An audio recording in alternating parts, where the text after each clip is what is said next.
but I always err on the side of being overdressed. Life is not a dress rehearsal, okay? This is the show. This is it. You only get one shot.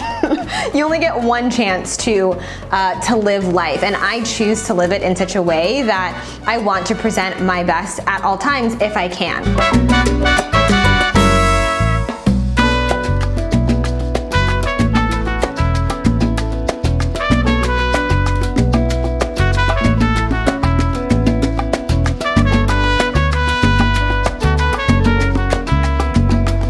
Hello everyone, welcome back to my channel. My name is Felicia and this is the Feminine Fancy. Ooh, I have to sneeze. Ooh, okay, let's run that back. Hello everyone, welcome to the Feminine Fancy. Hello. Welcome to the channel. My name is Felicia and this is the Feminine Fancy. It is nighttime. I typically don't film at night, but that is the hard thing about creating content in the winters. Like if you don't get it done in the first literally like 4 hours of the day, it's just very hard to create because it gets dark so early. So the lights are on, things look a little different, but I hope you don't mind because I really wanted to film this video. I have not talked about femininity on this channel in such a long time. And it was really funny because I said on my community tab, like, who's still interested in femininity? A couple people commented and were like, the whole reason why we followed you. And I was like, fair point. So I figured I would make a video on femininity. We're gonna do an updated version of my daily habits that make me feel more feminine. You know, I think that the femininity movement on YouTube, you know, I made a video about the rise and fall and all of that sort of stuff. You know, it was really popular and then it kind of tapered off, but I think there are many of you out there who are still interested in this content, who still want to hear about it, who are still like on your femininity journeys and you want to learn about it, you want to hear more. And so I want to, you know, continue making this content because I know there's so many of you out there who are still interested in it. So without further ado, here are the daily habits that help me feel more feminine. So femininity really thrives and flourishes in a safe environment. So when you feel safe, when you feel secure, when you feel like you can be your most authentic self and you're not fearful, you don't have a lot of anxiety, that is when your femininity can really flourish and thrive. Before we continue, if you like this content, if you are new to the channel, you're new and you haven't seen me before, hi, consider subscribing, joining our online community, and consider hitting the thumbs up button, giving this video a like if you like this topic or if you like the video. My first daily habit, the first thing that I do on a daily basis to nurture my femininity is to nurture my garden. So I don't have kids, but I do know that nurturing and leaning into that more like motherly side is a really great way to tap into your feminine energy, your feminine essence. So I know it's not the same thing as having kids or even as having a pet, but when I take care of my garden, when I take care of my plants, my flowers, everything that I have worked so hard to grow, that really helps me to tap into that feminine side of myself. It's funny because, you know, if you would ask me if I'm a super emotional person, I don't think I would say that I am, but when it comes to my garden and when it comes to my plants and the things that I've grown, I feel emotionally attached to them. I talked about this on Instagram last year. I went away for the summer and my calendulas died. And when I saw that they had died, I just started bawling. And again, like I said, like I'm not someone who typically just breaks out into tears. That really showcases to me that I have this very emotional side to myself and this very tender and nurturing and loving side. And because of that, because I know that now, I'm able to access my more feminine energy on a daily basis. So if you have plants, if you are someone who likes to tend to a garden, see if you can join a community garden or if you can start one in your backyard. It's a really great way to tap into that more nurturing and motherly and caring side. The second thing is that I am really proactive about my health. So I just uploaded a video not long ago about my health journey and about healing my body naturally. And I think it's really, really important for us as women to be our biggest advocates for our health. I'm not passive when it comes to my health. I'm very proactive. I do my best to make sure that I am taking supplements that I need to support my body, eating healthily in order to support my body, and just living with the knowledge that my choices and my decisions with what I eat and my lifestyle and what I put in my body directly affects my feminine system. My mom always says, as women, we have a lot of moving parts. So I like to make sure that I'm supporting my reproductive system. I'm supporting my body. I'm in tune with my body. body. I know what's going on. I know what phase of my cycle I'm in. I talk about this in more detail in that video, so I will leave it linked down below. But tending to my health and being very proactive about my health on a daily basis is another way that I feel more feminine every single day. My next daily habit is I try my best not to watch or listen to things that I know are going to upset me. So I know that I've talked about like listening to true crime and being very invested in that, but I actually stopped listening to true crime for quite some time because it was upsetting me. Like, it was making me genuinely upset.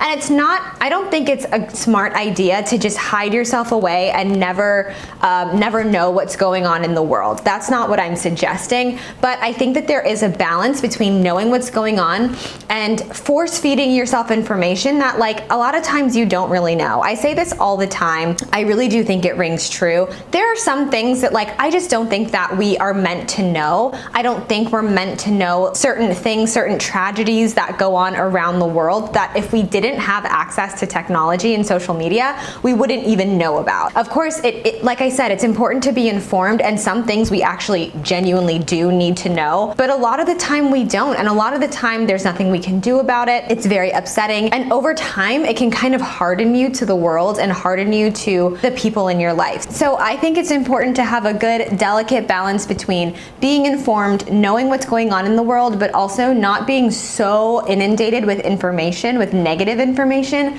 that it upsets you and you start to have a hardened heart towards the world. Next thing I do on a daily basis is I try to choose clothing that is very soft and very romantic. So, for example, this top, I love this top. It's giving me Renaissance vibes, and I absolutely love it. As I've mentioned in so many videos, I'm having fun with my style this year, but for the most part, I love dressing in a feminine, romantic, and whimsical kind of way. It just helps me feel like my best self. That's another thing that I do. I choose items of clothing that are soft and also that feel soft on my body. I think tapping into your senses and being more in tune with how things feel on your body is a great way to tap into your feminine side on a daily basis. So if you can choose silks, if you can choose satins, things that are just really soft and feel really yummy when you put them on, that is what I love to do every day. On that same token, I also try my best to go to bed in matching pajama sets or in something that's very soft, very luxurious, and very feminine. So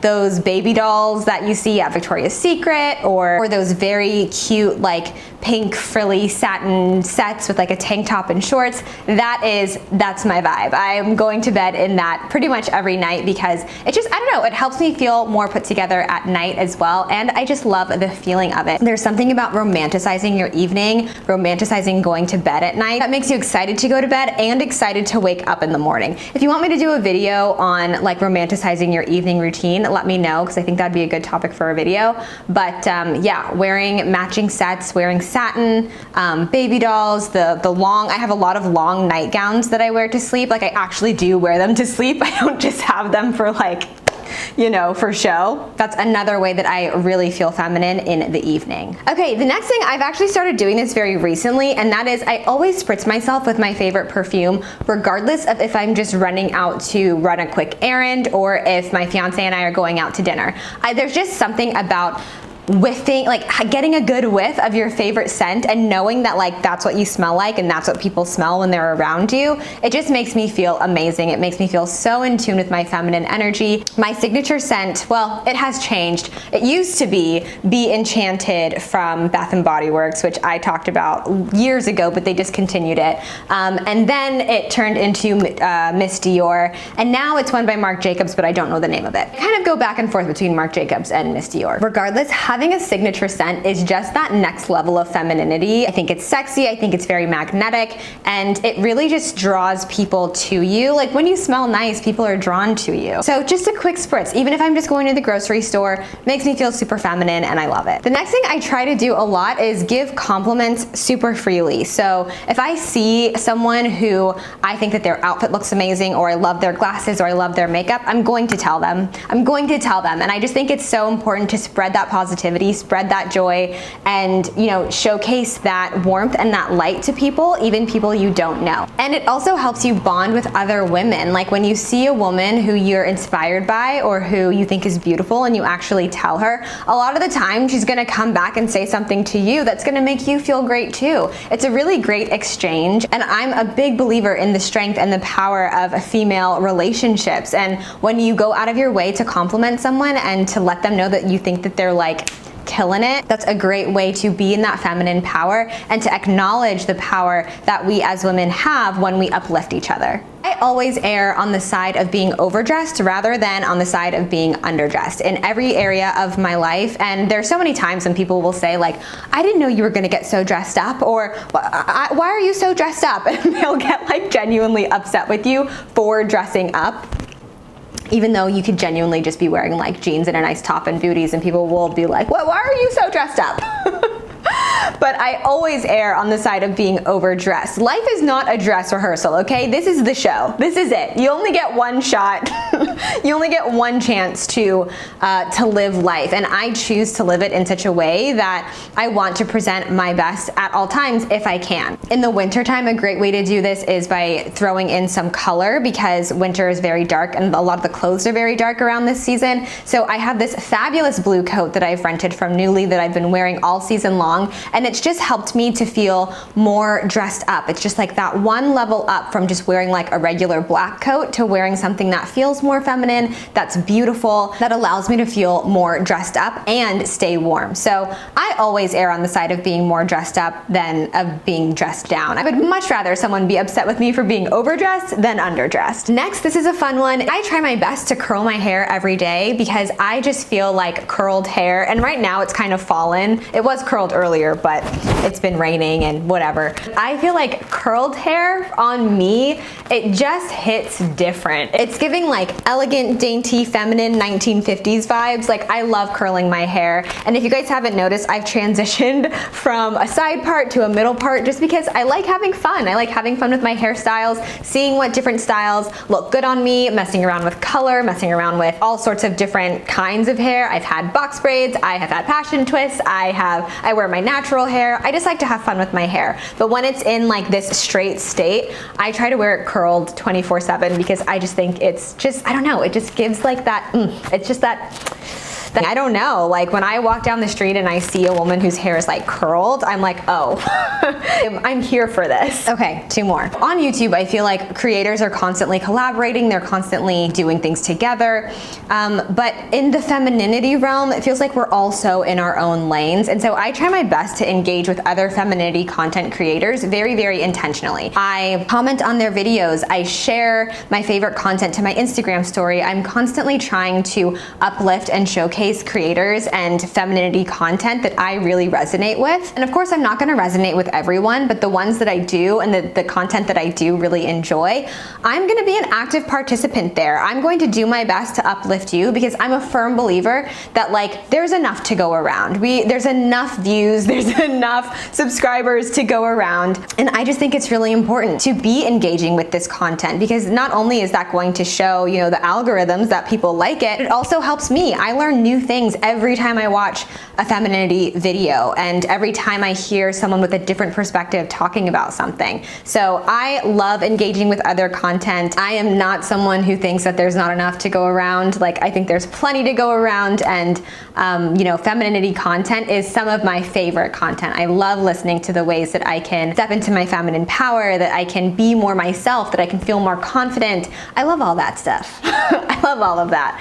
So I'm always engaging with it, and it does help me to feel more feminine on a daily basis because I am constantly reinforcing those messages in my daily life. And finally, wow, I can't believe I got to this under 20 minutes. And finally, I make a concerted effort to talk to my girlfriends on the phone. So I know we're a very text-heavy generation. We all text a lot, we send DMs, yada yada, but I do my best to actually call my friends and to talk to them on the phone. I love talking to my friends on the phone. I love getting to hear their voice. I love hearing what's going on in their life, and it's just a moment for me and my friends to really engage in like feminine community. I think that feminine relationships and friendships and community are so important. And one of the ways that I tap into that is by calling them on the phone. And if I don't get them, I leave a voicemail. I just love to hear their voices. And also, you know, when someone's texting with you, you don't know, like, you can't really hear it in their voice if they're doing really well, or if they're,